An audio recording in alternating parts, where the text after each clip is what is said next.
கர்த்தருடைய பரிசுத்த ஸ்தோத்திரம்.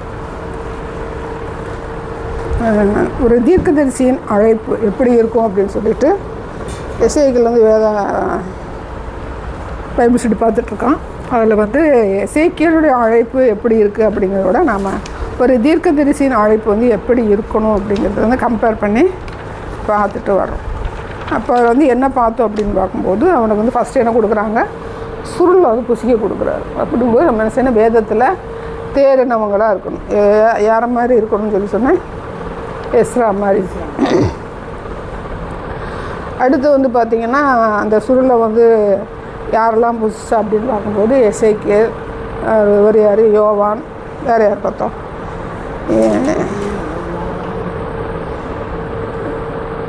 சங்கீதத்தில் பசும்பொன் பார்த்தோம், எரேமியாவில் பார்த்தோமா 15-16 வாசிங்க. அவன் சுருளை புசிக்கிறானா,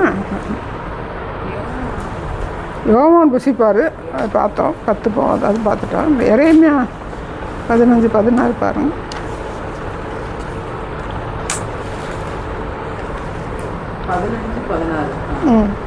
வார்த்தைகள் கிடைத்த உடனே எரேமியா, யோவான் அப்போஸ்தலர், எசேக்கியேல். சங்கீதத்தில் 21 யார் சுருளை புசிக்கிறதா, மத்தேயில சுருளை புசிக்கிறது வராத.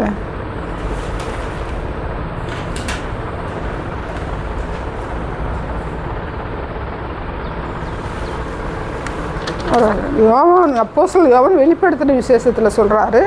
எசேக்கியேலை நம்ம பார்த்துட்டு இருந்தோம், எரேமியாவை புசிக்கிறாரு. சங்கீதத்தில் பசும்பொன் தேனை போல் இருக்கும் அப்படின்னு சொல்லி பார்த்தோம். ஆமாம், இப்போ புசிக்கிறத பார்க்குறோம். அது வேதத்தில் தேறினவன் பார்த்தா எஸ்ரா, வேதத்தில் தேறினவன் பார்த்தோம்னா எஸ்ரா அவர்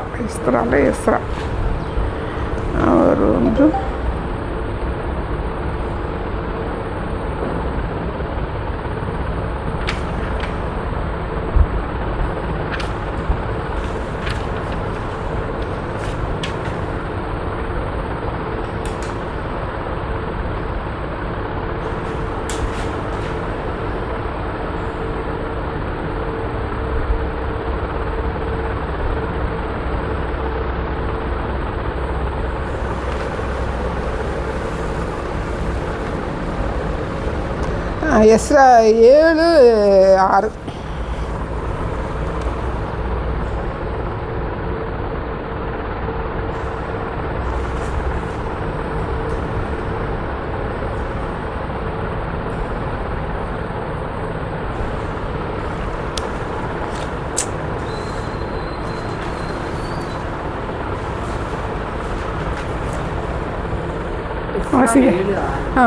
இந்த எஸ்ரா இஸ்ரவேலின் தேவனாகிய கர்த்தர் அருளிய மோசேயின் நியாயப்பிரமாணத்திலே தேறின வேதபாரகனாய் இருந்தார். அவனுடைய தேவனாகிய கர்த்தருடைய கரம் அவன் மேல் இருந்ததினால் அவன் கேட்டவைகளை எல்லாம் ராஜா அவனுக்கு கொடுத்தார். ஆமாம், அதில் தேர்வு. அடுத்து பார்த்தோம்னா எப்படி இப்போ ஆண்டவர் என்ன சொல்கிறார் அப்படின்னு பார்க்கும்போது, ஒரு தீர்க்க தரிசனம் கொடுக்குறாரு அப்படின்னா சும்மா விட மாட்டார். தீர்க்க தரிசனம் கொடுக்கும்போது என்ன செய்ய மாட்டார், சும்மா விட மாட்டார். என்ன செய்வார், யார்கிட்ட போகிறோமா அவன்கிட்ட இஸ்ரவேல் ஜனங்கள் அவங்ககிட்ட உள்ளே இருக்கிறவங்ககிட்ட போக சொல்கிறார். அப்படி இருந்தாலுமே அவங்க எப்படிப்பட்டவங்க அப்படிங்கிறது என்ன சொல்கிறாரு சொல்லிவிட்டு, அப்படி நீ அவருடைய வார்த்தையில் கொடுத்துட்டு என்ன சொல்லுவாருன்னா, நீ என்ன செய்வாத அவன் அப்கோர்ஸ் நீ கவலைப்படாத, அந்த காரியங்களெல்லாம் கொஞ்சம் நீ கவலைப்படாத, நான் என்ன செய்வேன் உனக்கு ஒரு பலத்தை கொடுப்பேன்னு சொல்லி, அவங்க எப்படிப்பட்டவங்க முரட்டாட்டம் உள்ளவங்க தான் ஆனால் சொல்லி நான் உன்னை பலப்படுத்துவேன்னு சொல்கிற காரியங்கள் என்ன செஞ்சான் பார்த்துட்டோம்.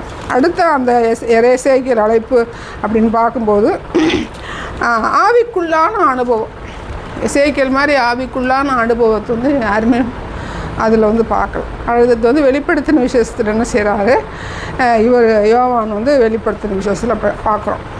அப்படி பார்க்கும்போது தரிசனத்தில் பார்க்கும்போது அவங்க ஒரு ஆவிக்குள்ளான அனுபவம் இருப்பாங்க. பவுல் இருக்கார். அப்போ சிறிய தீர்க்கதரிசியில் தரிசனம் பார்க்குறவங்க இருக்கிறாங்க. ஆபிரகாம், ஈசாக்கு, யாக்கோபு எல்லாருமே தரிசனம் அங்கே வந்து பார்க்குறேன். ஆனால் டோட்டலாக வந்து பார்க்கும்போது ஆவிக்குள்ளான அனுபவம் பார்த்தா எசேக்கியேல் இந்த பக்கம் வந்து பார்த்திங்கன்னா யார் இருக்கிறாங்கன்னா வெளிப்படுத்துகிற விசுவாசம் புதிய ஏற்பாட்டில் தானியேல் ஆவிக்குள்ளான அனுபவம் இருப்பாங்க. அப்போ அந்த ஆவியின் அனுபவம் இருக்கும்போது கர்த்தர் என்ன செய்வார், ஒரு தீர்க்கதரிசியானவன், இது வந்து முக்கியம், ஒரு தீர்க்கதரிசினே கர்த்தருடைய வார்த்தைகளை சொல்கிறவங்க எப்படிப்பட்டவங்களாக இருக்கணும் பார்த்திங்கன்னா ஆவிக்குள்ளாகிற அனுபவம் உள்ளவங்களாக இருக்கணும். ஆவிக்குள்ளாகிற அனுபவம் உள்ளவங்களாக இருக்கணும். ஆவிக்குள்ளான அனுபவங்கள் இல்லாத ஒரு தீர்க்கதரிசிலாம் இருக்காங்க அப்படின்னு பார்க்கும்போது நாம் அதை வந்து என்ன செய்யக்கூடாது, வரையறுக்க முடியாது. நமக்கு வேதத்தில் வந்து பதிவு பண்ணப்பட்டதை வச்சு பார்க்கும்போது எசேக்கியேல் என்ன செய்கிறாருன்னா ஒரு ஆவிக்குள்ளான அனுபவம் இருக்குது. நிறைய பேர் உள்ளே வந்து வேதத்தில் இருக்கிறாங்க பார்ப்போம். அப்படி இருக்கும்போது அப்போ ஆவிக்குள்ளான அனுபவம் உள்ளவங்க தான் தீர்க்க தரிசனம் சொல்லணுமா என்பது ஆமாம், ஆவிக்குள்ளான அனுபவங்கள் உள்ளவங்க தான் தீர்க்க தரிசனம் சொல்லணும். ஏன்னா அவருடைய வார்த்தைகள் என்ன செய்யணும், நம்ம முதல்ல வாங்கணும். ஆமாம், வாங்கி அவர் தரிசனத்தில் சொல்கிறாரா, சொப்பனத்தில் சொல்கிறாரா.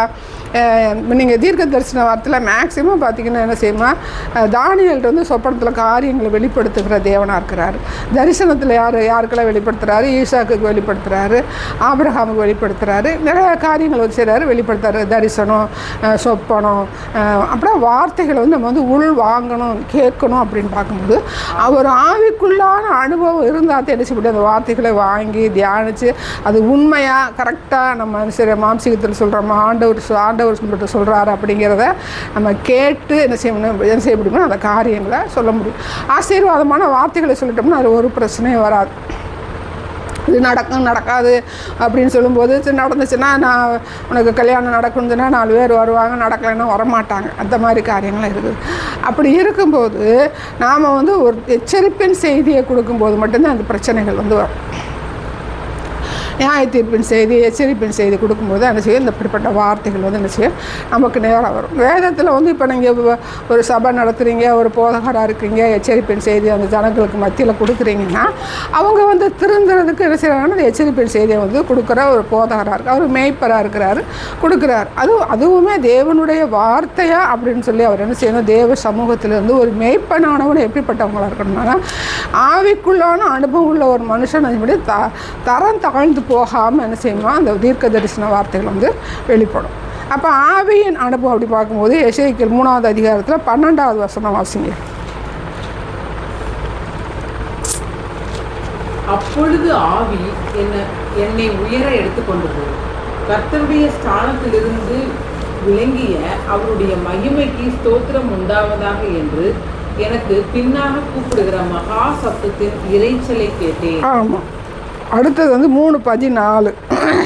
ஆவி என்னை உயர எடுத்துக்கொண்டது, நான் என் ஆவியின் உக்கிரத்தினாலே மனம் கசந்து போனேன், ஆனாலும் கர்த்தருடைய கரம் என்மேல் பலமாய் இருந்தது. எசேக்கியேல் 8:3.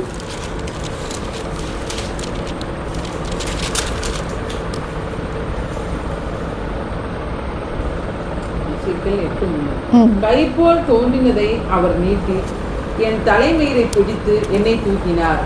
ஆவியானவர் என்னை பூமிக்கும் வானத்துக்கும் நடுவே கொண்டு போய் தேவ தரிசனத்திலே என்னை எருசலேமில் வடதிசைக்கு எதிரான உள்வாசலின் நடையிலே விட்டார். அங்கே எரிச்சல் உண்டாக்குகிற விக்கிரகத்தின் ஸ்தானம் இருந்தது. எசேக்கியேல் 43:5.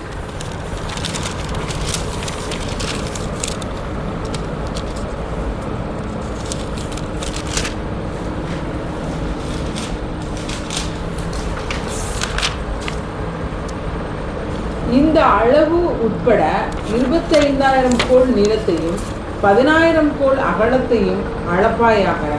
அதற்குள் பரிசுத்த ஸ்தலமும் மகா பரிசுத்த ஸ்தலமும் இருக்க வேண்டும்.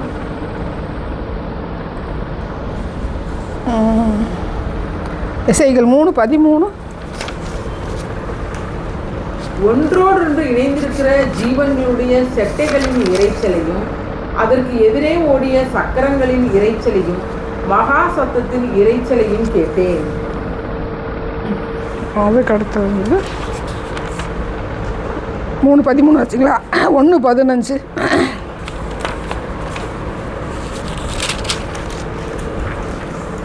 நான் அந்த ஜீவன்களை பார்த்து கொண்டிருக்கிறேன், இதோ பூமியில் ஜீவன்கள் அண்டையிலே 4 முகங்களையுடைய ஒரு சக்கரத்தை கண்டேன். 1:24 1:24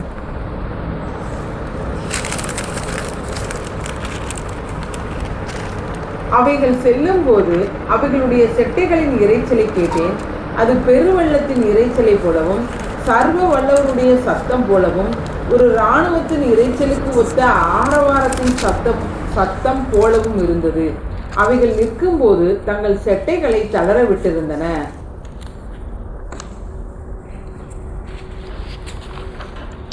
எசேக்கியேல் 10:5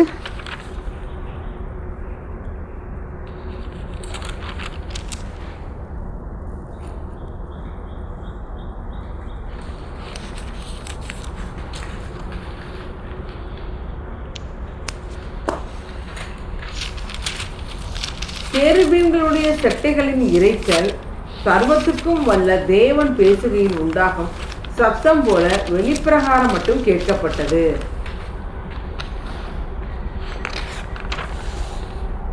எசேக்கியேல் 10:16-17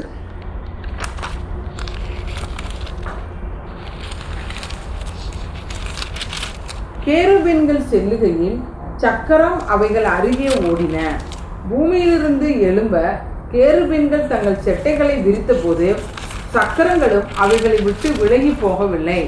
அவைகள் நிற்கையில் இவைகளும் நின்றன, அவைகள் எலும்புகையில் இவைகளும் எலும்பின. ஜீவனுடைய ஆவி இவைகளில் இருந்தது. 1 ராஜாக்கள் 18:12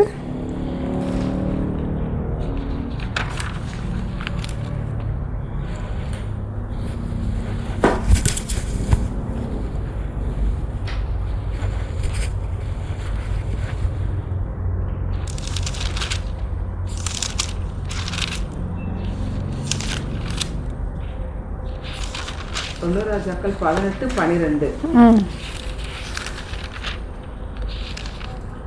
நான் உம்மை விட்டு போன உடனே ஒருவேளை கர்த்தருடைய ஆவியானவர் உம்மை எடுத்து நான் அறியாத இடத்துக்கு கொண்டு போவார். அப்பொழுது நான் ஆகாபுரத்திற்கு போய் அறிவித்த பின்பு அவன் உம்மை காணாவிட்டால் என்னை கொண்டு போடுவானே.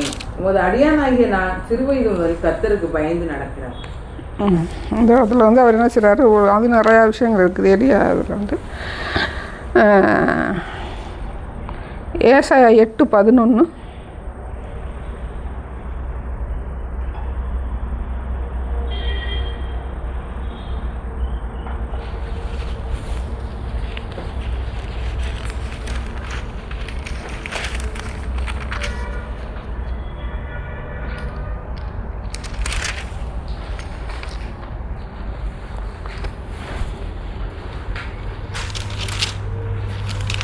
கர்த்தருடைய கரம் என் மேல் அமர்ந்து அவர் என்னுடனே பேசி, நான் இந்த ஜனத்தின் வழியிலே நடவாதபடி எனக்கு புத்தி சொல்லி விளம்பினதாவது. எசேக்கியேல் 37:1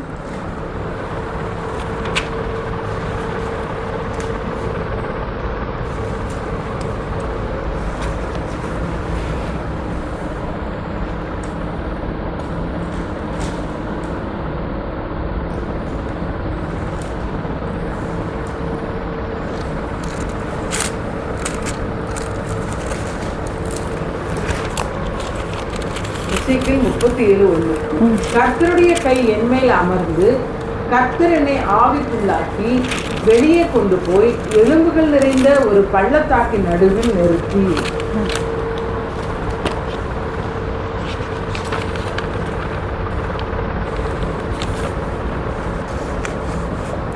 சகரியா 5:1-4 5:1 வாசிப்போம். 5:1 வாசிங்க போதும். ஆமாம், சீக்கிரம்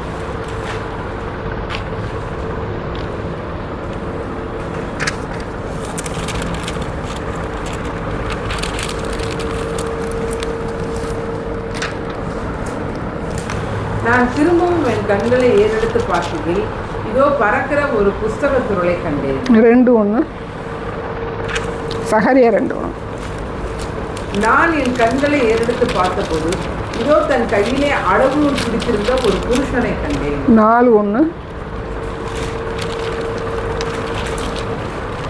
என்னோட பேசின தூதன் திரும்பி வந்து நித்திரை பண்ணுகிற ஒருவனை எழுப்புவது போல் என்னை எழுப்பி 5:5. பின்பு என்னோட பேசின தூதன் வெளியே வந்து என்னை நோக்கி, நீ உன் கண்களை ஏறெடுத்து புறப்பட்டு வருகிறதை என்னவென்று பார் என்றார். 6:1. 6:1. நான் திரும்பவும் என் கண்களை ஏறெடுத்து இதோ 2 பர்வதங்களின் நடுவாக புறப்பட்டு வருகிற 4 ரதங்களை கண்டேன். அந்த பர்வதங்கள் வெண்கல பர்வதங்களாய் இருந்தன. கூட வாசிங்களா? கூடையில் ஒரு ஸ்திரீ அது வாசிங்களா? இல்லையா? சகரியாவில்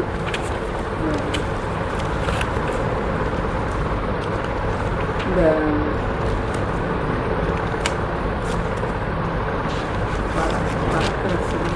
மரக்கால்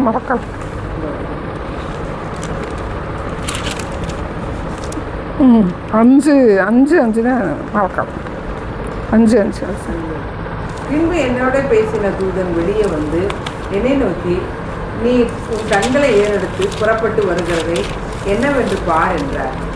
அது என்னவென்று கேட்டேன். அதற்கு அவர், அது புறப்பட்டு வருகிறதாகிய ஒரு மரக்கால் என்றார். இன்னும் அவர் பூமி எங்கும் இதுதான் அவருடைய 5:5 மட்டுமே. 6:1 வச்சிட்டிங்களா? நாகும் 1:1.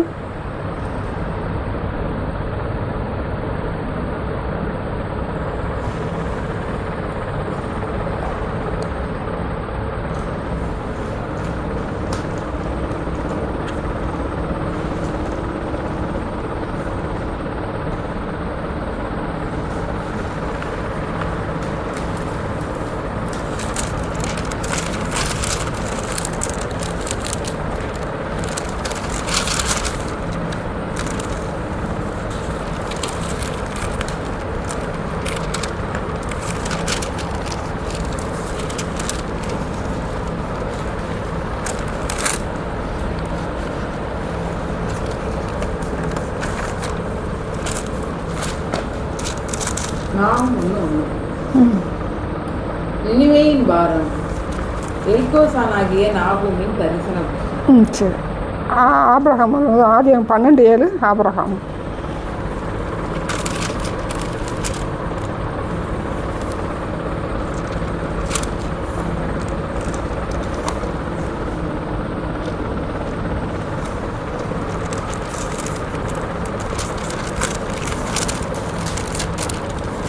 கர்த்தர் ஆபிரகாமுக்கு தரிசனமாகி, உன் சந்ததிக்கு இந்த தேசத்தை கொடுப்பேன் என்றார். அப்பொழுது அவன் தனக்கு தரிசனமான கர்த்தருக்கு அங்கே ஒரு சொல்லிவிடத்தை கட்டினான். ஈசாக்கு 26:2. ஆதியாகமம்.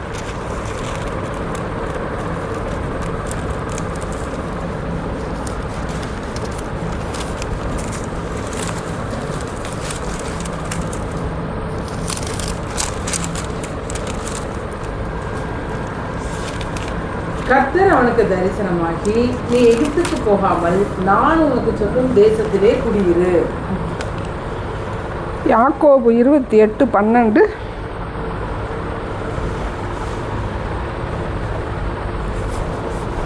யாக்கோபு ஆதியாகமம். யாக்கோபு பற்றி 28:12. ஆதியாகமம்.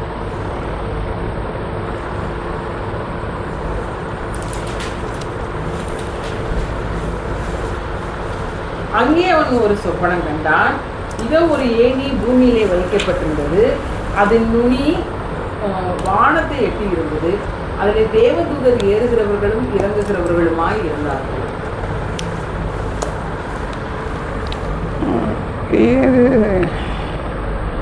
ஆதியாகமம் 32:24. யாக்கோபு.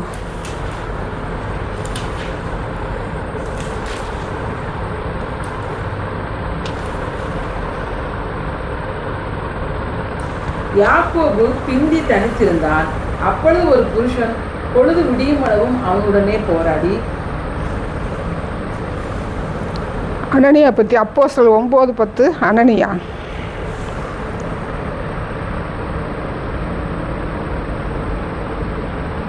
அப்போஸ்தலர்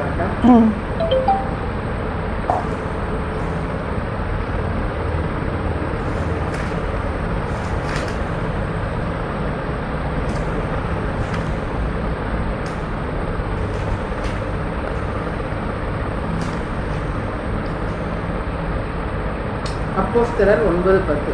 தமஸ்குவிலே அனனியா என்னும் பேருள்ள ஒரு சீஷன் இருந்தான். அவனுக்கு கர்த்தர் தரிசனமாகி அனனியாவே என்றார். அவன் ஆண்டவரே இது அடியேன் என்றார்.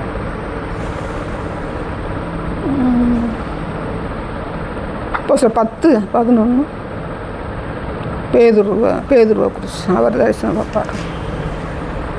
வானம் திறந்திருக்கிறதாகவும் நாலு முனைகளும் கட்டப்பட்ட பெரிய துப்பட்டியை போல ஒரு விதமான கூடு தன்னிடத்தில் இறங்கி தரையில் விடப்பட்டிருக்கிறதாகவும்.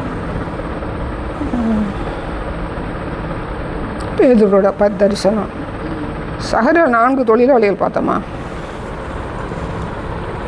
4 தொழிலாளிகள் பார்த்தோமா சகரியாவில்?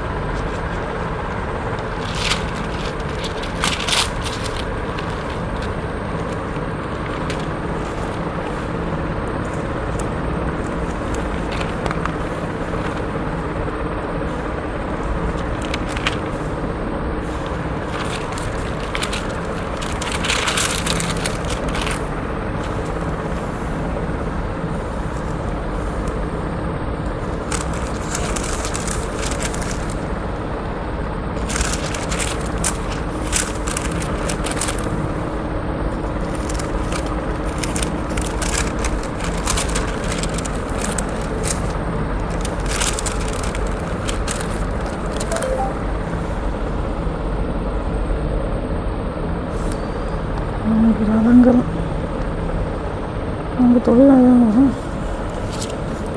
6:1 வச்சுங்களா? அதை வச்சு 4 தொழிலாளிகள் 1:18 சகரியா 1:18. நான் என் கண்களை ஏறெடுத்து பார்த்தபோது இது 4 கொம்புகளை கொண்டு. உபதியா 5:1.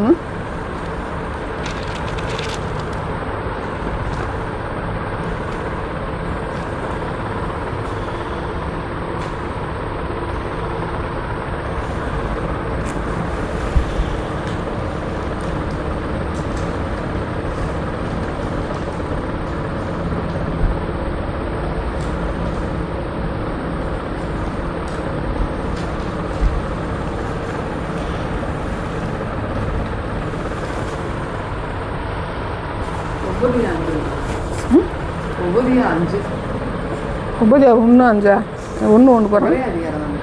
உபதியா 1:1 வாசிங்க. 5:1 உபதியாவின் தரிசனம்.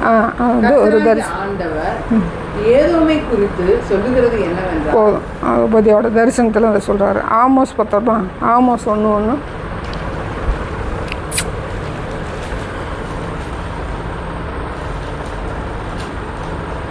தெக்கவா ஊர் மேய்ப்பருக்குள் இருந்த ஆமோஸ் யூதாவின் ராஜாவாகிய உசியாவின் நாட்களிலும் இஸ்ரவேலின் ராஜாவாகிய யோவாசுடைய குமாரனாகிய யெரொபெயாமின் நாட்களிலும் பூமி எதிர்ச்சி உண்டாக 2 வருஷத்துக்கு முன்னே இஸ்ரவேலை குறித்து தரிசனம் கண்டு சொன்ன வார்த்தை. ஆமோஸ் 8:1.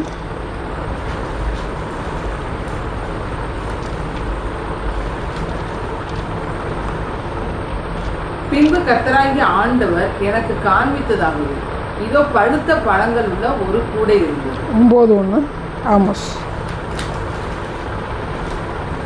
ஆண்டவரை பலிபீடத்தின் மேல் நிற்க கண்டேன். அவர், நீ வாசல் நிலைகள் அசையும்படி கோதிகையை அடித்து அவைகளை அவர்கள் எல்லாருடைய தலையின் மீது விழ உடைத்து கொடு. அவர்களுக்கு பின்னாக வரும் மீதியானவர்களை நான் பட்டயத்தினால் கொண்டு போடுவேன். அவர்களில் ஓடுகிறவன் ஒருவனும் தப்புவதும் இல்லை, அவர்களில் தப்புகிறவன் ஒருவனும் ரட்சிக்கப்படுவதும் இல்லை. தானியேல் 7:1.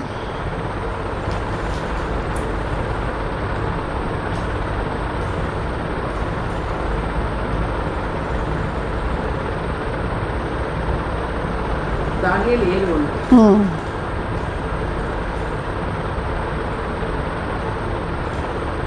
பாபிலோன் ராஜாவாகிய பெல்சாசாரின் 1ஆம் வருஷத்திலே தானியேல் ஒரு சொப்பனத்தையும் தன் படுக்கையின் மேல் தன் தலையில் தோன்றின தரிசனங்களையும் கண்டான். பின்பு அவன் அந்த சொப்பனத்தை எழுதி காரியங்களின் தொகையை விவரித்தான்.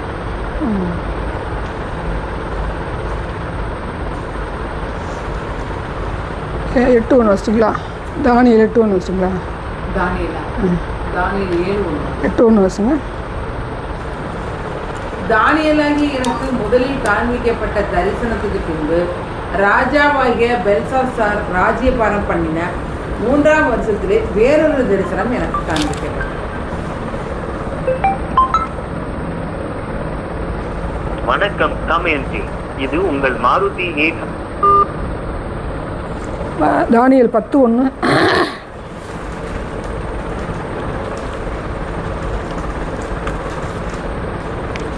பெர்சியாவின் ராஜாவாகிய கோரேஸ் அரசாண்ட 3ஆம் வருஷத்திலே பெல்தெசாஸ் என்னும் பெயரிடப்பட்ட தானியேலுக்கு ஒரு காரியம் வெளியாக்கப்பட்டது. அந்த காரியம் சத்தியமும் நீடிய யுத்தத்துக்கும் அடுத்ததுமாய் இருக்கிறது. அந்த காரியத்தை அவன் கவனித்து தரிசனத்தின் பொருளை அறிந்து கொண்டான். 10:9. அவருடைய வார்த்தைகளின் சத்தத்தை கேட்டேன். அவருடைய வார்த்தைகளின் சத்தத்தை நாங்கள் கேட்கும்போது நான் முகம் கவிழ்ந்து நித்திரை போடுகிறவனாய் தரையிலே முகங்குப்புற விழுந்து கிடந்தேன்.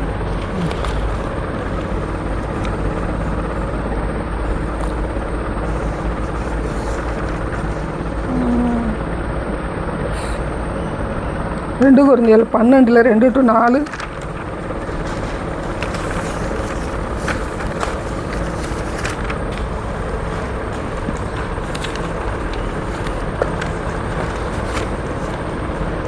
கிறிஸ்துவுக்குள்ளான ஒரு மனுஷனை அறிவேன். அவன் 14 வருஷத்துக்கு முன்னே 3ஆம் வானம் வரைக்கும் எடுக்கப்பட்டான். அவன் சரீரத்தில் இருந்தானோ சரீரத்திற்கு புறம்பாய் இருந்தானோ அதை அறியேன். தேவன் அறிவார்.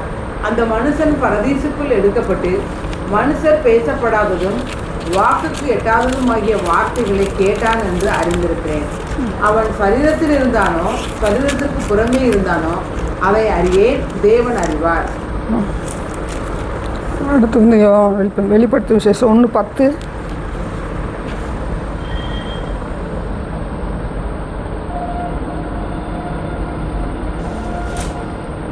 வெளிப்படுத்தல் 1:10.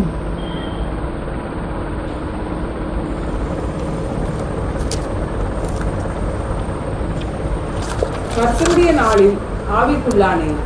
அப்பொழுது எனக்கு பின்னாலே எக்கால சத்தம் என்ற பெரிதான ஒரு சத்தத்தை கேட்டேன்.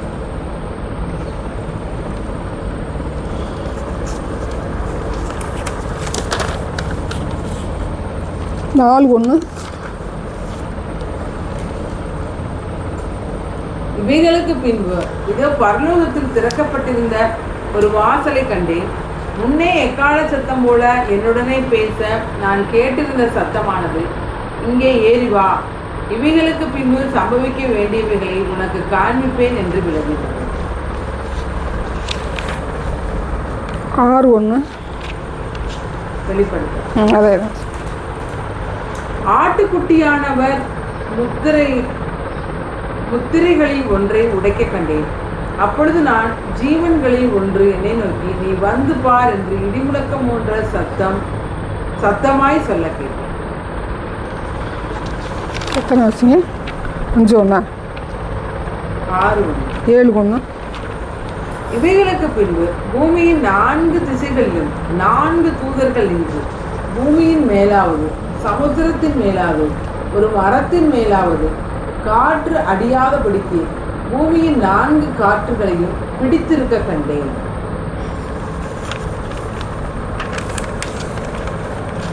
7:1.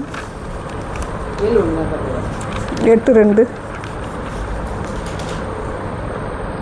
பின்பு தேவனுக்கு முன்பாக நிற்கிற 7 தூதர்களையும் கண்டேன். அவைகளுக்கு 7 எக்காலங்கள் கொடுக்கப்பட்டன. 9:1. 5ஆம் தூதன் எக்காலம் ஊதினான். அப்பொழுது வானத்திலிருந்து பூமியின் மேல் விழுந்த ஒரு நட்சத்திரத்தை கண்டேன். அவனுக்கு பாதாள குழியின் திறவுகள் கொடுக்கப்பட்டது. எத்தனை வசிங்க? 9. 10:1. பின்பு பலமுள்ள வேறொரு தூதன் வானத்திலிருந்து இறங்கி வர கண்டேன். மேகம் அவனை சூழ்ந்திருந்தது. அவனுடைய சிரசின் மேல் வானவில் இருந்தது. அவனுடைய முகம் சூரியனைப் போலவும் அவனுடைய கால்கள் அக்கினி ஸ்தம்பங்களைப் போலவும் இருந்தது. எத்தனை வருஷங்க? வெளிப்படுத்தல் 10:1. 10:1, 13:1.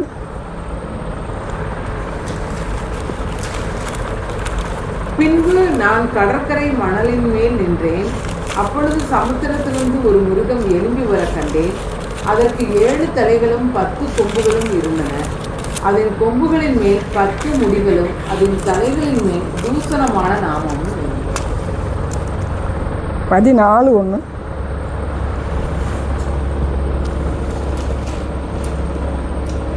பின்பு நான் பார்த்தபோது இதோ சீயோன் மலையின் மேல் ஆட்டுக்குட்டி யானவரையும் அவரோடே கூட அவருடைய பிதாவின் நாமம் தங்கள் நெற்றிகளில் எழுதப்பட்டிருந்த 144,000 பேரையும் இருக்க கண்டேன். 15:1. பின்பு வானத்திலே பெரிதும் ஆச்சரியமுமான வேறொரு அடையாளமாகிய கடைசியான 7 வாதைகளுடைய 7 தூதரை கண்டேன். அவைகளால் தேவனுடைய கோபம் முடிந்தது. எத்தனை வருஷங்க? வெளிப்படுத்தல் 15:1. 16:1. அப்பொழுது தேவாலயத்திலிருந்து உண்டான ஒரு பெரும் சத்தம் அந்த 7 தூதருடனே, நீங்கள் போய் தேவனுடைய கோப கலசங்களை பூமி மேல் ஊற்றுங்கள் என்று சொல்ல கேட்டேன். 15:1 ஆச்சுங்களா? 16:1. 18:1. இவைகளுக்கு பின்பு வேறொரு தூதன் மிகுந்த அதிகாரம் உடையவனாய் வானத்திலிருந்து இறங்கி வர கண்டேன். அவனுடைய மகிமையினால் பூமி பிரகாசமாயிற்று. 19:1.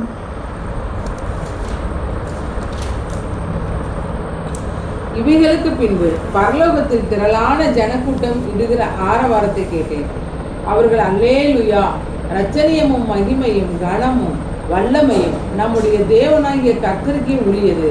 அவருடைய நியாய தீர்ப்புகள் சத்தியமும் நீதியும் ஆனவைகள்.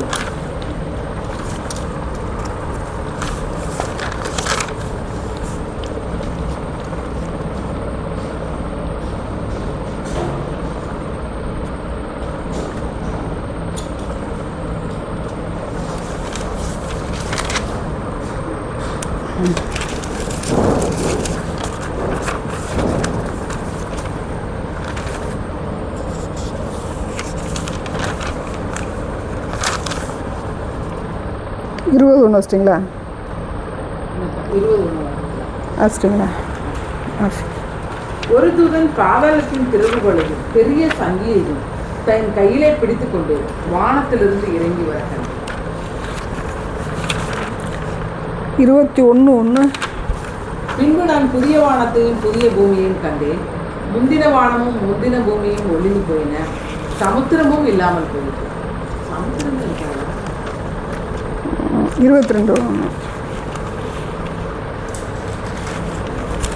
பின்பு பளிங்கை போல் தெளிவான ஜீவ தண்ணீர் உள்ள சுத்தமான நதி தேவனும் ஆட்டுக்குட்டி ஆனவரும் இருக்கிற சிங்காசனத்திலிருந்து புறப்பட்டு வருகிறதை எனக்கு காண்பேன்.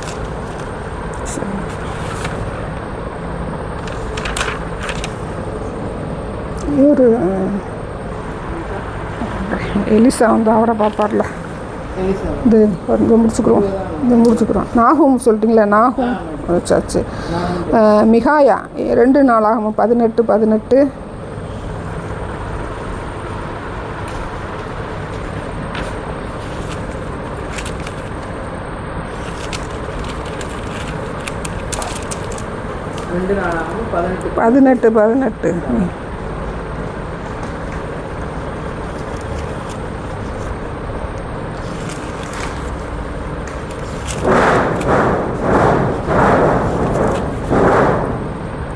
காத்தா வந்துட்டு கிடக்காரா?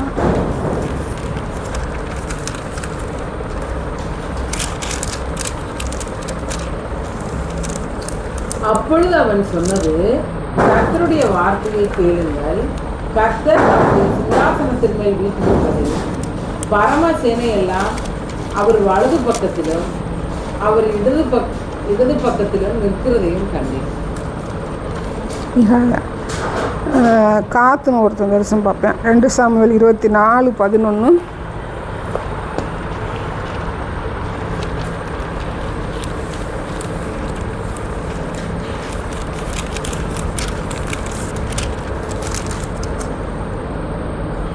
தாவீது காலமே எழுந்திருந்த போது தாவீது ஞான திருஷ்டிக்காரனாகிய காத் என்னும் தீர்க்கதரிசிக்கு கர்த்தருடைய வார்த்தை உண்டாகி சொன்னது.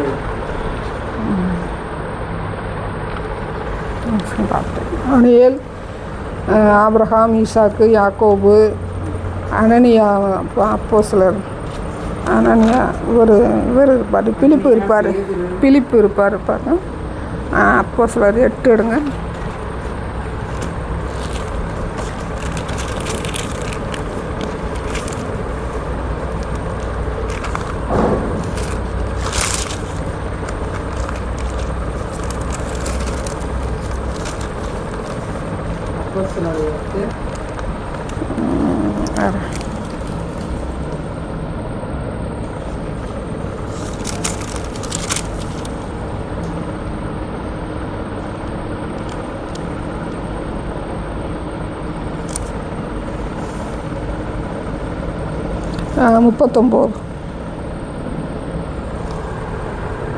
அவர்கள் தண்ணீரிலிருந்து கரையேறின போது கர்த்தருடைய ஆவியானவர் பிலிப்பை கொண்டு போய் விட்டார்.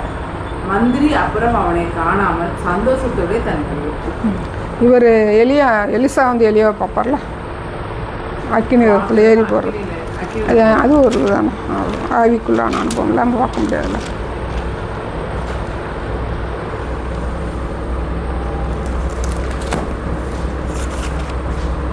ஒன்று ராஜாக்கள் வருமா? 1 ராஜா.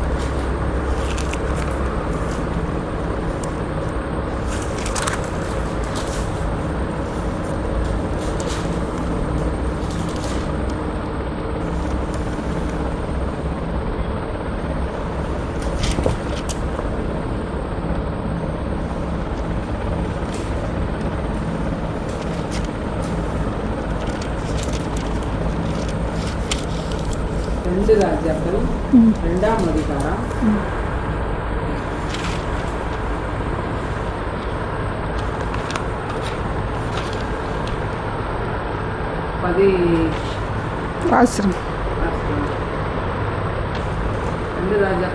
அதிகாரம் 11ஆம் வசனம்.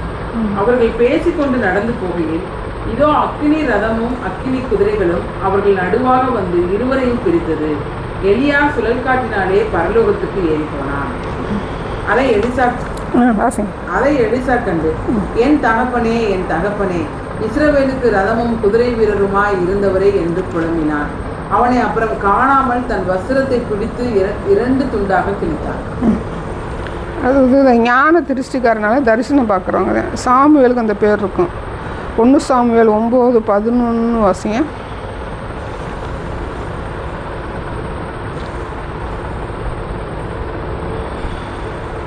1 சாமுவேல் 9:11.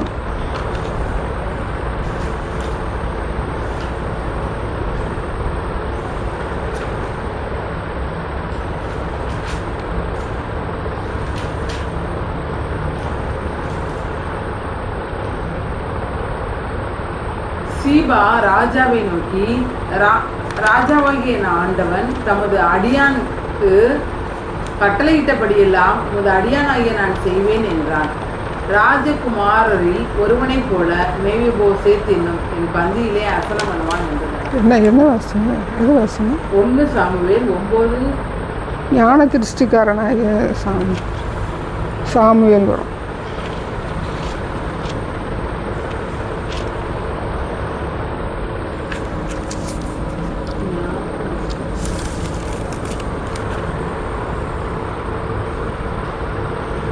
சாமுவேலுக்கு அந்த பேர் இருக்கும். 1 சாமுவேல் 9:11.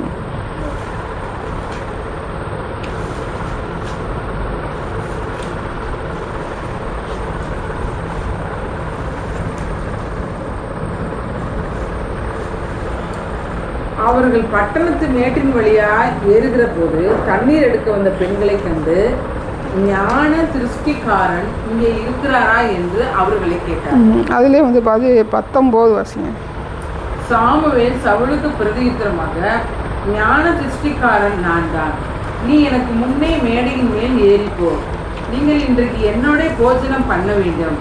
நாளை காலமே நான் உன் இருதயத்தில் உள்ளது எல்லாவற்றையும் உனக்கு அறிவித்து உன்னை அனுப்பி விடுவேன்.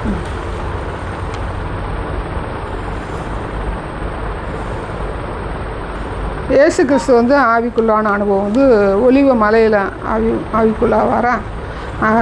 இவர் பேதுருவும் யோவானும் 3 பேரையும் கூட்டிகிட்டு வரல, அவர் வந்து ஆவிக்குள்ளான அனுபவம். அப்போ வருது மத்தேயுவா லூக்காவா யோவான் பாருங்க.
இப்போ 22:39 பாருங்க. 22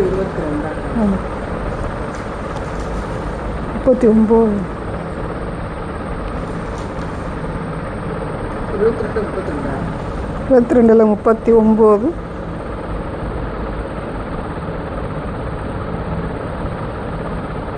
இடத்துல அன்பு உறவு உள்ள பல இடத்துல அன்பு 22:39 லூக்கா.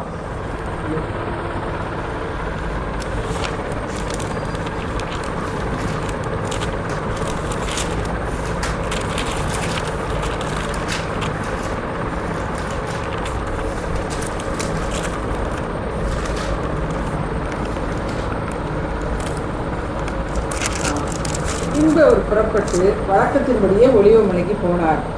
அவருடைய சீசரும் அவரோட கூட போனார்கள்.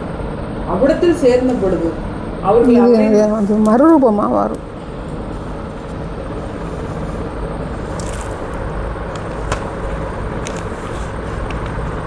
அது என்ன மரம், என்ன மலை, என்ன தெரியல. மறுரூபமாகிறதா எனக்கு இங்கே ஒரு கூடாரம் அவங்க போடுவோன்னு சொல்லுவாங்கள்ல.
மார்க் 9:2 9:2 2 3 கூட வாசு.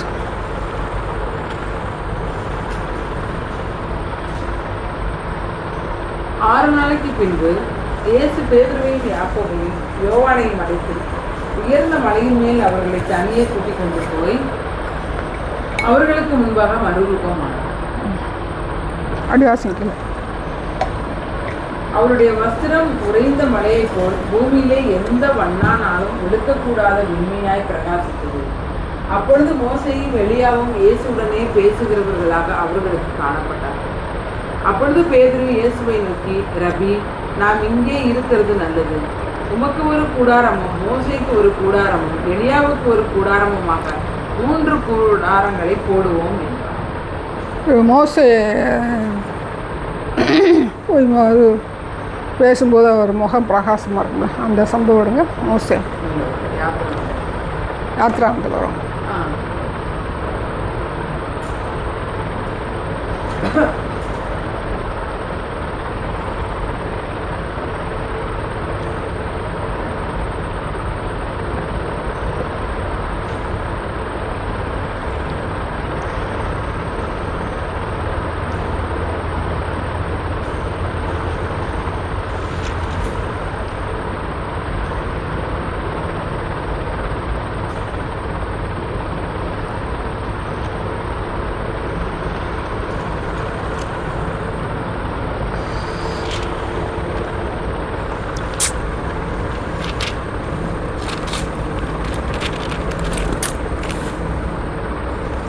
யாத்ராகமம் 33ஆம் அதிகாரம் 19வது வசனத்திலிருந்து படிக்கிறேன். அதான் கரெக்டாக இல்லை, நமக்கு தெரிஞ்ச அதை மட்டும் படிங்க. அவன் முகம் பிரகாசம் பண்ணா அவங்க முகத்தை முடிக்கிறாங்க, வஸ்திரத்தை போட்டு மூடிக்கிடுவாங்கல்ல. என் மகிமை கடந்து போகும் பொழுது நான் உன்னை அந்த கண்மலையை வெளிப்பட வைத்து அவருக்கு வர்றாரு, கீழே இறங்கி வர்றாரு. அவன் முகம் பிரகாசமாக இருக்கும்போது என்ன செய்வாங்கன்னா, ஜனங்கள் தங்களுக்கு வந்து வஸ்திரத்தை போட்டுக்கிடுவாங்கல்ல. அந்த முக்காடு போட்டுட்டு அங்கே மேலே போகும், முக்காடு போட்டு வர மாட்டேன். கீழே வரும்போது அவன் என்ன செய்வேன், அவர் பார்க்கக்கூடாமல் இருந்தாலும் அவர் என்ன செய்வார், முக்காடு போட்டுக்கிடுவார். முக்காடு இட்டு கொண்டான்னு வரும்.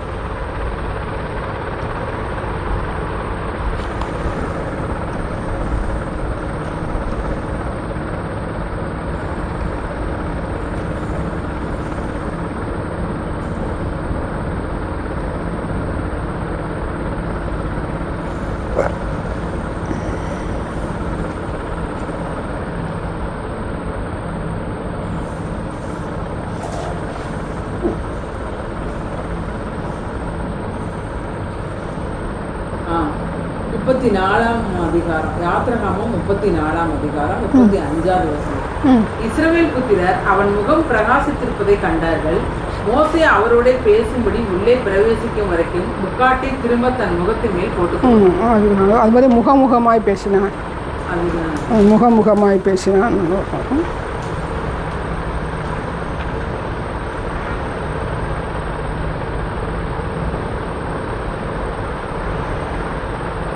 சிநேகிதன் பேசுவது போல 33:11.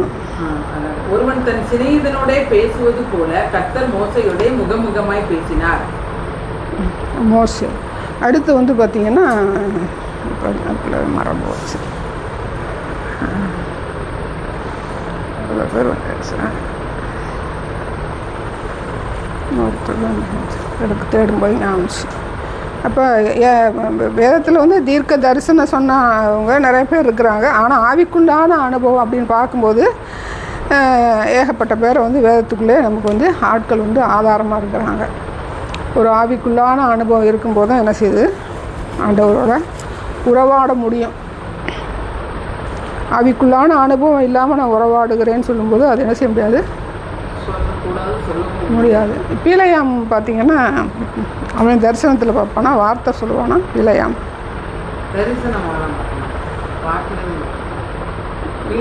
பீலையாம் தரிசனம் பார்க்க மாட்டானா.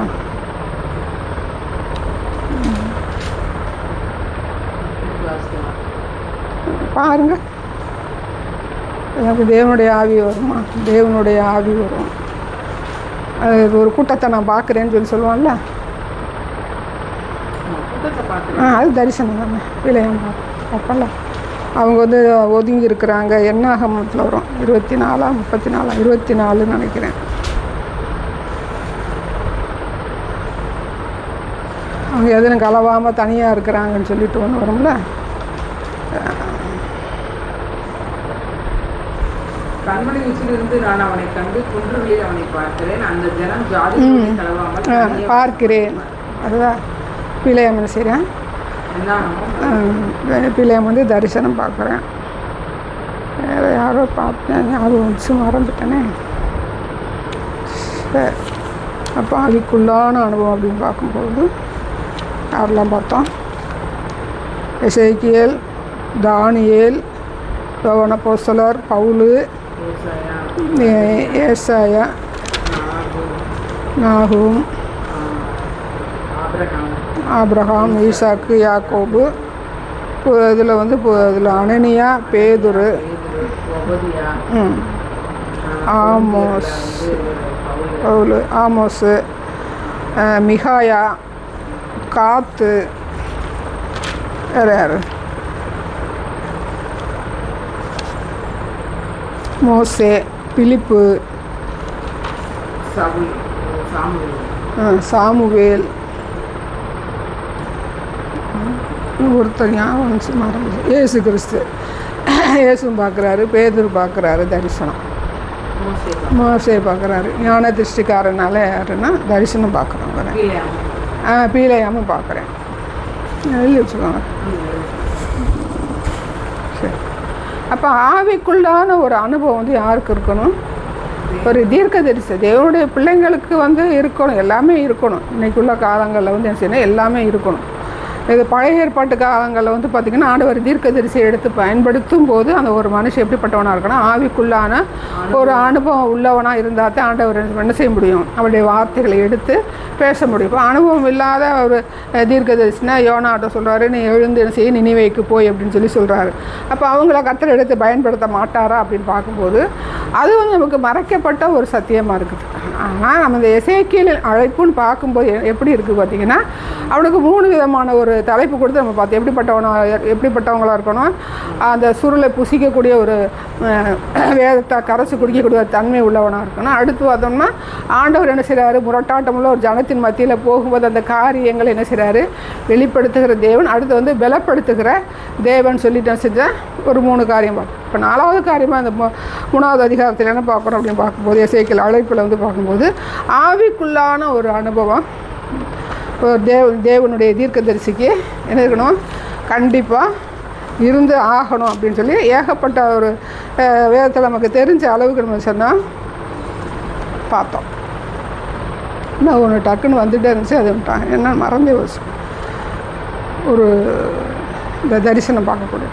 அப்புறம் இந்த ஞான திருஷ்டிக்காரன் அப்படின்னு பார்க்கும்போது காற்றை குறித்து பார்த்தோம். வேறு யாரை பார்த்தோம்?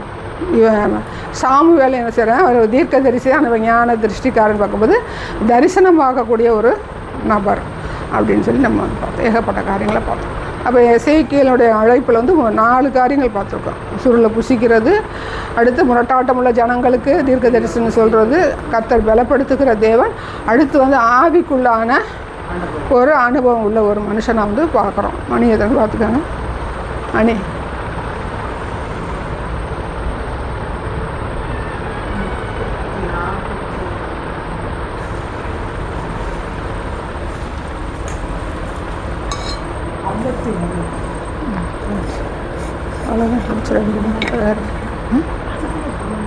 வசனம் பார்த்துருக்கோம்ல, எம்பிட்டு வசனம் பார்த்தோம். வசனம் பார்க்காம சும்மா பேசிகிட்டே போனோம்னா அதில் தெளிவு இருக்குது. அதில் சொல்கிறேன், அந்த இருக்குது ஒரு வசனம் இருக்குது. இப்போ இதுலேயுமே நம்ம நிறையா எலியாலாம் விட்டுட்டோம். எலியாலாம் உள்ள நிறையா இருக்குது, மோசே உள்ள நிறையா இருக்குது. பார்க்கும்போது நம்ம நிறையா காரியங்கள் பார்க்கலாம்.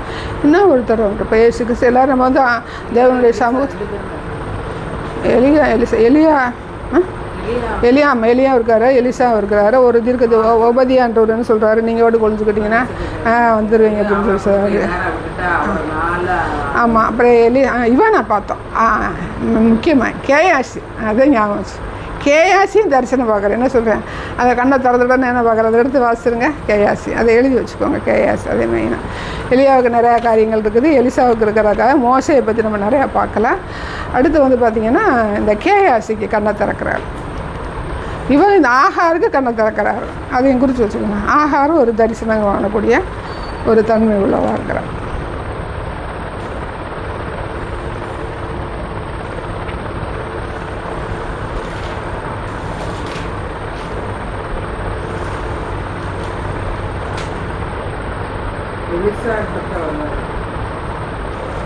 அந்த நாகமாட்டை ட்ரெஸ்ஸை வாங்கிட்டு போயிட்டு போகும்போது அதுக்கு அடுத்து வரும்.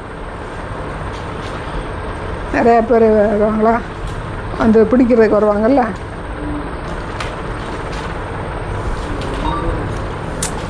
ம் 2 ராஜாக்கள் வாசிங்க. எடுத்துறீங்களா? எடுக்குவா. அது ராகமான பயணம். இல்லை, அதுக்கு பிறகு தான் வரும்.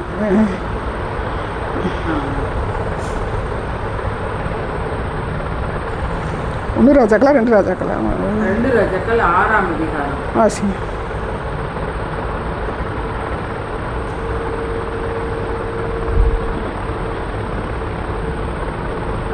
அதற்கு அவன், பயப்படாதே, அவர்களோடு இருக்கிறவரை பார்க்கிலும் நம்மோடு இருக்கிறவர்கள் அதிகம் என்றான். அப்பொழுது எலிசா விண்ணப்பம் பண்ணி, கர்த்தாவே, இவன் பார்க்கும்படி இவன் கண்களை திறந்தருளும் என்றான். உடனே கர்த்தர் அந்த வேலைக்காரன் கண்களை திறந்தார். இதோ எலிசாவை சுற்றிலும் அக்கினிமயமான குதிரைகளாலும் ரதங்களாலும் அந்த மலை நிறைந்திருக்கிறதை அவன் கண்டான். அப்போ கேயாசி என்ன செய்கிறேன்? தரிசனம் பார்க்குறேன். ஆஹாருக்கு வந்து அந்த நீர் விட்டுற காமிக்கிறாரா? ஆஹாருக்கு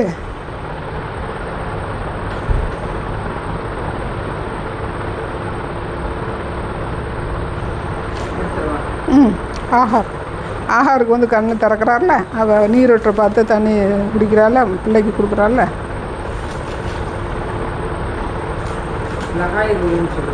ம்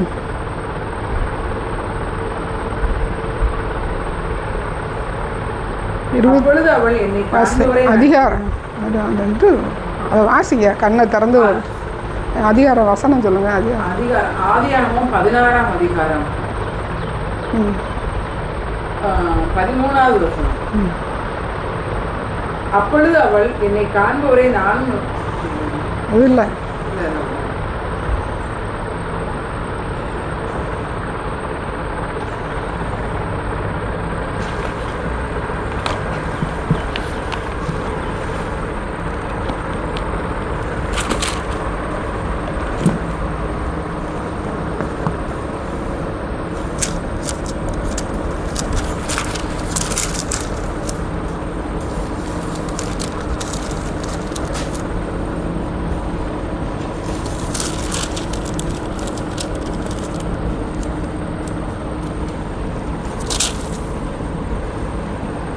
ஆதியாகமம் 21ஆம் அதிகாரம். தேவன் அவளுடைய கண்களை திறந்தார். எத்தனை வருஷம் சொல்லுங்க? 21ஆம் அதிகாரம் 19வது வசனம். தேவன் அவளுடைய கண்களை திறந்தார். அப்பொழுது அவள் ஒரு திறவை கண்டு போய் துருத்தியிலே தண்ணீர் நிரப்பி பிள்ளைக்கு குடிக்க கொடுத்தார்.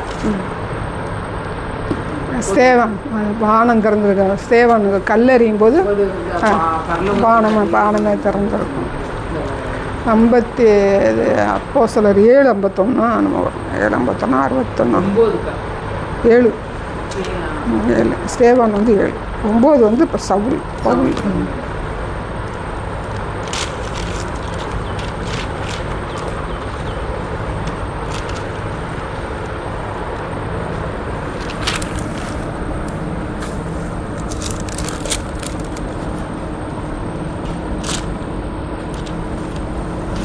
ஐம்பத்தி 7:56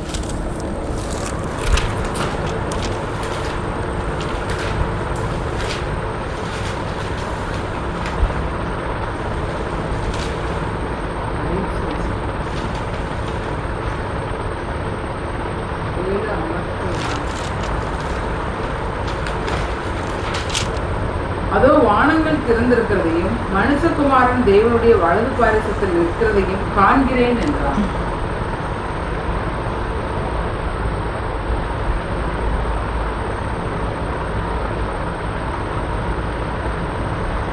அப்போ தரிசனம் ஆவிக்குள்ளான ஒரு அனுபவம் இருந்தாலே ஆண்டவருடைய தீர்க்கதரிசிக்கு தகுதி அப்படின்னு சொல்லி நம்ம அந்த எஸ்ஐகள் பைபிள் ஸ்டடியில் வந்து பார்த்தோம். ஆனால் இன்றைக்கி உள்ள உலகத்துக்கு விசுவாசிகள் எப்படிப்பட்டவங்களாக இருக்கணும்னா, வேதத்துலேயும் தேறினவனாக இருக்கணும், ஆண்டவருடைய திட்டத்தை அறிந்தவர்களாக இருக்கணும். ஆண்டவருடைய திட்டத்தை அறிந்தவர்களாக இருக்கணும். எந்த இடத்துல உங்களை வச்சுருக்கிறாரு? இப்போ எசேக்கியேலை கொண்டு போய் எங்கே வைக்கிறாரு? இஸ்ரவேல் ஜனங்கள் மத்தியில் வைக்கிறாரு. இன்றைக்கி உங்களை எங்கே வச்சுருக்கிறாரு? உங்கள் சொந்தக்காரங்க மத்தியில் வச்சுருக்காங்க. அவங்க எப்படிப்பட்டவங்களாக இருந்தாங்க புரட்டாட்டம் உள்ள ஒரு ஜனங்களாக இருந்தாங்க.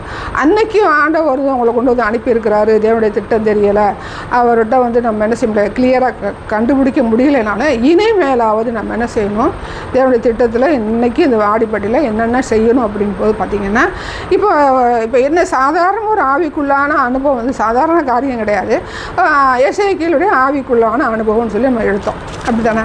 எடுக்கும்போது இந்த ஆவிக்குள்ளான அனுபவத்தில் எசேக்கியேல் மட்டும் எடுத்திங்கன்னா ஒரு 4 அதிகாரம் 5 அதிகாரத்தில் அவனை பற்றி வந்து பார்த்துருக்கோம்.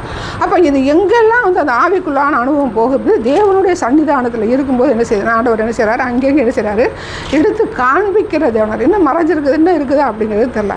அப்போ நம்ம வேதத்தில் தேறினவர் இருக்கும்போது கர்த்தர் வச்சும்போது அது ஞாபகம் மூட்ட முடியும், நினைப்பூட்ட முடியும், அந்த இடத்த வந்து கர்த்தர் என்ன செய்வார், காண்பிக்க முடியுது. அப்போ நம்ம வந்து வேதத்தில் கரைச்சி குடித்தவங்க நீங்கள் இருக்கணும். ரெண்டாவது வந்து பார்த்திங்கன்னா எல்லாரையும் கர்த்தர் செய்கிறாரு, தரிசனத்தை காண்பிக்கிறது. யார் இப்போ நீங்கள் தானியேல் எடுத்துக்கிட்டால் யாருக்கு, நேபுகாத்நேச்சார் கூட ஒரு சொப்பனம் கிடைக்குதா? நேபுகாத்நேச்சார் கூட 2 சொப்பனம் கிடைக்குது. யோசேப்பு காலத்தில் எடுத்தால் பார்வோனுக்கு என்ன செய்யுது, 2 சொப்பனம் கிடைக்குது. ஆபிரகாம் எடுத்துக்கிட்டிங்கன்னா அவன் எகிப்துக்கு போகும்போது அவள் பேர் என்ன, சாராளை வந்து என்ன செய்கிறான், தன்னுடைய மனைவியை வந்து அபகரித்து கொண்டு போகும்போது என்ன சொல்கிறார், அவர் வந்து ஆண்டவர் என்ன செஞ்சார், எனக்கு சொப்பனத்தில் என்ன பண்ணார், சொப்பனத்தில் தரிசனத்தில் ஒருத்தர் சொல்லுவார் இல்லையா, எனக்கு வந்து எச்சரித்தார் அப்படின்னு சொல்லி ஆண்டவருக்குள்ளே இருக்கிறாங்களா இல்லையா அப்படிங்கிறத நம்ம வந்து கண்டுபிடிக்க முடியல. தானியேல் காலங்களில் வந்து நேபுகாத்நேச்சார் 2 தரிசனம் சொல்கிறாரு. இப்போ இது இங்கே ஆபிரகாமுக்கு வந்து எச்சரிக்கை, அவன் புறஜாதியானவன், அவங்களுக்கு இந்த சிலர் வெளிப்படுத்துகிறாரு. ஆகார் கர்த்தருக்குள்ளே இருந்தாளா இல்லையா அப்படிங்கிறதில்ல. அதே மாதிரி வந்து பார்த்திங்கன்னா இந்த மிகாயா வந்து என்ன செய்கிறாரு, அதை வந்து அந்த அந்த இன்னொருத்த வந்து சொல்லும்போது அதில் நீங்கள் அந்த மிகாயா அதிகாரத்தில் பார்க்கும்போது இன்னொருத்த சிதேக்கியாவா ஒருத்த வந்து பொய் தரிசனம் வந்து சொல்லுவேன், இவன் அப்போ நீங்கள் போங்க நீங்கள் ஜெயிச்சிருவீங்க அப்படின்னு சொல்லும்போது இப்போ இவன் என்ன சொல்கிறான், மிகாயா என்ன சொல்கிறேன்னா, இல்லை இது வந்து ஆண்டவருடைய சமூகத்துக்கு போகும்போது அங்கே என்ன செஞ்சால் பொய்யின் ஆவியை வந்து அனுப்பி விட்டார் அப்படின்னு சொல்லி அங்கேயும் நம்ம வந்து காரியங்களை பார்க்கணும். இப்படி ஏகப்பட்ட காரியங்கள் நமக்கு படித்த அளவுக்கு கர்த்தர் என்ன செய்கிறார், ஒரு காரியங்கள் என்ன செய்ய எடுத்து கொடுக்குற தேவனாக இருக்குது. அப்போ நம்ம வேதத்தில் தேறினவராக நாட்டப்பட்டவர்களாக இருக்கணும். அதை மட்டும் வெளிப்படுத்தின விசேஷம் அவ்வளோதையும் டோட்டலாக வந்து பொன்னம்மா சன்னியாசி மாதிரி நம்மளால் சொல்ல முடியலை அப்படின்னாலும் இப்போ ஒரு யூடியூப்பில் ஒரு பொண்ணை பார்த்தேன், அவங்க அப்பா வந்து பகவத்கீதையை வந்து மனப்பாடம் பண்ண வச்சாங்க. கர்த்தர் அந்த பிள்ளை ஆண்டவர் ஏற்றுக்கிட்ட பிறகு அது வந்து ஆதியத்தில் வெளிப்படுத்தல வரைக்கும் அப்படி வசனங்களை வந்து சொன்னாங்க. இப்படி கர்த்தர் ஒரு ஞானத்தை கொடுத்துருக்காரு. அப்போ இன்றைக்கி நமக்கு இருக்கிற ஒவ்வொருத்தருக்கும் என்ன கர்த்தர் வந்து கொடுத்துருக்கிறாரு அந்த ஞானத்தை போது அதை நம்ம பயன்படுத்துகிற பிள்ளைகளாக இருக்கணும். இப்போ நம்ம வந்து படிக்கிறேன் வாசிக்கிறேன் எனக்கு ஒன்றுமே புரியலை, அடுத்து வந்து நான் என்ன செய்கிறது அப்படின்னு சொல்லி செய்யக்கூடாது. புரியுதோ புரியலையோ நம்ம என்ன செய்யணும், அதை அப்படி வெளிப்படுத்துகிற விசேஷத்தை படிச்சுக்கிட்டு இருக்கும்போது வாசிக்கிட்டு நான் ஒரு அதிகாரமாக நான் என்ன செய்ய போகிறேன், பிரித்து படிக்க போகிறேன் அப்படின்னு பார்க்கும்போது காலங்களும் நேரங்களும் பார்த்தோம், எத்தனை வருஷத்துக்கு நம்ம இருப்போன்றது நமக்கு தெரியாது.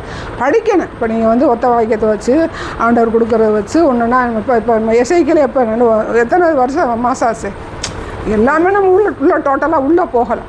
அப்படி இருக்கும்போது நம்ம என்ன தான் படித்தாலும் திரும்ப நம்ம எசேக்கியேல் புதுசாக தான் இருக்குது. இப்போ நம்ம பார்த்துக்கிட்டு தான் வர்றோம், ஆனாலும் புதுசாக தான் இருக்குது. அப்படி இருக்கும்போது நம்ம என்ன அதிகாரம்ட்டு வெளிப்படுத்தின விசேஷம் என்ன செய்யணும், நம்ம தொடர்ந்து அதிகாரங்களை வாசிக்கணும். அது மனசில் பதியெல்லாம் நம்ம நினைக்க முடியாது. ஏன்னா இந்த உலகத்தில் நடக்கிற எல்லா காரியங்களும் நம்மளுடைய பிரெயின் என்ன செய்யணுமோ எல்லாத்தையும் உள்வாங்கிக்கிறோம். வாங்கிக்கிட்டே எது தேவையானது நம்ம ஒரு கெப்பாசிட்டி ஐக்யூன்னு சொல்லுவாங்க, அந்த அளவுக்கு என்ன செய்யணும் அதை ஸ்டோர் பண்ணி அதை வந்து வெளியில் வந்து எடுத்து கொடுக்கும். நிறையா காரியங்கள் பார்க்குறேன், யூடியூப்பில் நிறையா பார்க்குறோம், ஃபேஸ்புக்கில் பார்க்குறேன், சர்ச்சில் கேட்குறேன், நடைமுறையில் பார்க்குறேன். ஆனால் ஏதாவது ஒரு விஷயம் மட்டும் மெசேஜ் அப்படியே மனசில் பதிவாகி அதை செய்ய அந்த நேரத்துக்கு வந்து நமக்கு கிளிக் ஆகும். எல்லாமே வருமா அப்படிங்கிறது இல்லை. அதே மாதிரி நமக்கு வேதத்தை வாசிக்கும் போது தான் கர்த்தர் என்ன செய்வார்னா இப்படி ஆண்டவரை தேடி அறியும் போது இப்போ நம்ம நார்மலாக வாசிட்டு போனோம், இல்லை என்ன இருக்குதுன்னு தெரில. ஆனால் ஒரு அதிகாரத்தில் வந்து தீர்க்கதரிசியானவன் எப்படிப்பட்டவங்களாம் இருக்கணும், அந்த அழைப்பில் என்னெல்லாம் அடங்கியிருக்கு அப்படின்னு பார்க்கும்போது ஒவ்வொரு காரியங்களாக கர்த்தர் என்ன செய்கிறாரு, எடுத்து கொடுக்குற தேவனாக இருக்கிறார். மணியத்தரன் பார்த்துக்கோங்க சரியா. அதனால் தீர்க்கதரிசி எசேக்கியேலை போல் நம்ம வந்து ஆகணும்னு நினைக்கணும், எல்லாரை போலையும் ஆகணும். ஒவ்வொருத்தரும் ஒவ்வொரு விதமாக கர்த்தர் எடுத்து பயன்படுத்துகிறாரு. எசேக்கியேலை பார்க்கும்போது அந்த ஆவிக்குள்ளான அனுபவத்துக்குள்ளே என்ன செய்வோம், கண்டிப்பாக நாம் எப்படிப்பட்டவங்களாக இருக்கணும், இந்த உலகத்துக்கு நம்ம எப்படிப்பட்டவங்களாக இருக்கணும். ஆமாம், ஆவிக்குள்ளான அனுபவம் உள்ளவங்களாக இருந்தால் தான் நம்ம நிலைநிறுத்தி நம்ம நிலைநிறுத்தி இருக்கிற ஜனங்களை பரலோகத்துக்கு கூட்டிகிட்டு போகணும். சொன்னால் நாற்றுல ஒரு கால் நிச்சயத்தில் ஒரு காலம் சொல்லி சொல்லுவாங்க. அப்படிப்பட்ட காரியங்கள் இல்லாமல் தேவனுடைய சமூகத்திலேருந்து ஆவிக்குள்ளாகிற ஆவிகளான பரிசுத்தாவின் அபிஷேகத்தில் நிறைஞ்சிட்டு நான் ஒரு ஒரு ஒரு ஒரு ஒரு மணி நேரம் நான் ஆண்டவர்கிட்ட ஜெபம் பண்ணிவிட்டு நான் கடந்து போகிறது தான் ஆவிக்குள்ள அனுபவம். தேவ சமூகத்தில் இருக்கும்போது நம்மளுடைய இந்த உலகத்தின் நினைவுகள் என்ன செஞ்சிடும், நம்மளை விட்டு கடந்து போயிடும். இருக்கிற மாதிரி இருக்கு. அவருக்கு சொல்கிறார்ல, நான் சரீரத்திற்கு இருந்தானோ சரீரத்திற்கு புறம்பே இருந்தேனோ அப்படின்னு சொல்லும்போது இங்கே இருக்கிற மாதிரி தான் இருக்கும். ஆனால் போய் நம்ம வேறு காரியங்களை கத்தனை செய்வார். நமக்கு காண்பிக்கிற தேவன், பேசுகிற தேவன், கற்றுக் கொடுக்கிற தேவனாக இருக்கிறார். அப்படிப்பட்ட அனுபவங்கள் உள்ள ஒருத்தன் தான் ஆவி தேவனுடைய மனுஷன், தேவனுடைய தீர்க்கதரிசி. அது ஃப்ரேம் போட்டு அது மனசில் பதிஞ்சு வச்சுக்கிறோம். நீ தேவனுடைய தீர்க்கதரிசி அப்படின்னா நீ வேதத்தில் நிபுணனாக இருக்கணும். அடுத்து ஆண்டவர் தேவனுடைய திட்டம் உனக்கு தெரியணும், எந்த இடத்துல வச்சு அப்படி தெரியும், அந்த ஜனங்களை குறித்து தெரியணும், ஆண்டவர் அவங்களை பற்றி சொல்லியிருக்கணும், உனக்கும் தெரிஞ்சிருக்கணும், ஆண்டவர் உங்களுக்கு சொல்லியிருக்கணும். அந்த இடத்துல உன்னை நீ மினிஸ்ட்ரி பண்ணுற அப்படின்னா ஆண்டவர் என்ன செய்யணும், உன்னை பலப்படுத்தியிருக்கணும், உன்னோட இடைபடணும். இது ஆவிக்குள்ளான அனுபவத்தில் நீ கடந்து போகணும். கர்த்தர் நல்லவர்.